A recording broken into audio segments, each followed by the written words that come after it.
എല്ലാ പ്രിയപ്പെട്ട കൂട്ടുകാർക്കും സ്വാഗതം. 4 പൈപ്പ് കണക്ട് ചെയ്യുന്നതുമായി ബന്ധപ്പെട്ടുള്ള ഒരു വീഡിയോ ആണ്. ഇതിങ്ങനെ കണക്ട് ചെയ്തത് എങ്ങനെയാണ് എന്നതാണ് ഞങ്ങൾ കാണിക്കുന്നത് കേട്ടോ. ആദ്യം തന്നെ നമ്മൾ ചെയ്യേണ്ടത് വാട്ടർ ലെവൽ പിടിച്ച് കട്ടയെടുക്കുക എന്നുള്ളതാണ്. കട്ടയെടുക്കിയതിന് ശേഷം നമുക്ക് പൈപ്പ് ഓടിക്കാം. 4 പൈപ്പ് ഓടിക്കുമ്പോൾ ശ്രദ്ധിക്കേണ്ട ഒരൊറ്റ കാര്യം, കുത്തനെയുള്ള സ്ലോപ്പ് കൊടുക്കാതിരിക്കുക.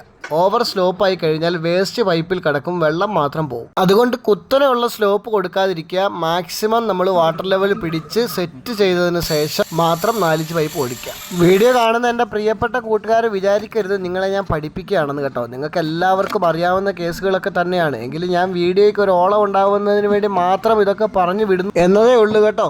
ഇനി ശ്രദ്ധിക്കേണ്ടുന്ന ഒരു കാര്യമാണ് 4 പൈപ്പിൽ വൈ ഉപയോഗിക്കുന്നതിലും SWR ഫിറ്റിംഗ്സ് ഉപയോഗിക്കുന്നതിനും വേണ്ടിയുള്ള കാര്യങ്ങൾ. പലപ്പോഴും പ്രിയപ്പെട്ട കൂട്ടുകാർ വൈ ഉപയോഗിക്കുമ്പോഴുള്ള ബുദ്ധിമുട്ട് കാരണം വൈ ഒഴിവാക്കുകയാണ് ചെയ്യാറുള്ളത്. വൈക്ക് പകരം T ഇട്ടാൽ മതിയല്ലോ എന്ന ഒരു ധാരണ കാരണമാണ് വൈ ഉപയോഗിക്കാത്തത്.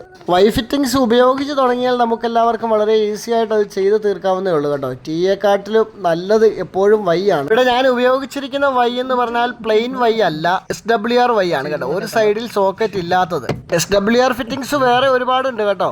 അത് റബ്ബർ വാഷറൊക്കെ ഉള്ള നല്ല അടിപൊളി സാധനമാണ്. SWR ഫിറ്റിംഗ്സ് ഉപയോഗിക്കുക എന്ന് പറയുമ്പോൾ ഇതിന് ഒരല്പം വില കൂടുതലുണ്ടാവും. ഏറ്റവും നല്ല സാധനം എന്ന് പറഞ്ഞാൽ SWR ഫിറ്റിംഗ്സും SWR പൈപ്പും ആയിരിക്കും. അതാണ് ഏറ്റവും നല്ലത്. എപ്പോഴും എല്ലാ കാലാവസ്ഥയിലും അത് അനുയോജ്യമായിട്ട് ഉപയോഗിക്കാൻ പറ്റും. അതാണ് SWR പൈപ്പും ഫിറ്റിംഗ്സും. ഇതിനെപ്പറ്റി പറയാനാണെങ്കിൽ തന്നെ ഒരുപാട് കാര്യങ്ങൾ പറയാനുണ്ട്, പഠിക്കാനുണ്ട് കേട്ടോ. അപ്പോൾ അത് വേറൊരു വീഡിയോയിൽ നമുക്കത് ചെയ്യാം.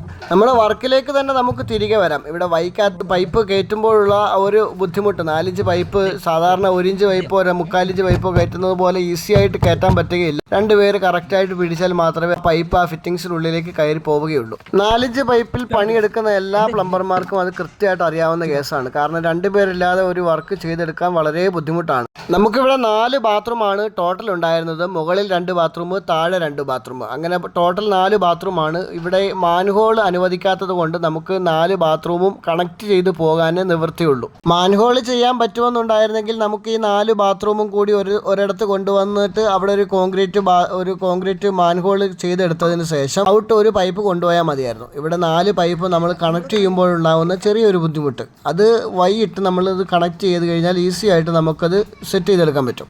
ഒരല്പം ശ്രദ്ധയും സൂക്ഷ്മതയും ഉണ്ട് എങ്കിൽ ഈസി ആയിട്ട് നമുക്കത് കണക്ട് ചെയ്തെടുക്കാൻ പറ്റും. ഏറ്റവും കൂടുതൽ ശ്രദ്ധിക്കേണ്ടത് സ്ലോപ്പിൻ്റെ കാര്യത്തിൽ തന്നെയാണ്. സ്ലോപ്പ് ഒരല്പം കൂടിപ്പോയി കഴിഞ്ഞാലോ കുറഞ്ഞു പോയാലോ വിഷയമാണ്. അതുകൊണ്ട് സ്ലോപ്പിൻ്റെ കാര്യത്തിൽ യാതൊരു വിട്ടുവീഴ്ചയും ചെയ്യരുത് കേട്ടോ. സാനിറ്ററി പാഡുകളോ കോണ്ടമോ അങ്ങനെയുള്ള ഐറ്റംസ് ഒന്നും ഇടാതിരുന്നു കഴിഞ്ഞാൽ ഇത് എത്ര വർഷം വേണമെങ്കിലും ഒരു കുഴപ്പമില്ലാതെ ഉപയോഗിക്കാൻ പറ്റും. പിന്നെ എല്ലാ വർക്കിനും ഒരുപാട് കുറ്റവും കുറവുകളും ഒക്കെ ഉണ്ടല്ലോ. നമ്മുടെ വർക്കിനകത്ത് എന്തെല്ലാം കുറ്റങ്ങളുണ്ടോ അതെല്ലാം നമ്മുടെ കമൻറ്റ് ബോക്സിലേക്ക് രേഖപ്പെടുത്തി ഞങ്ങളുടെ ചാനലിനെയും വീഡിയോയും ധന്യമാക്കണമെന്ന് അഭ്യർത്ഥിക്കുകയാണ്.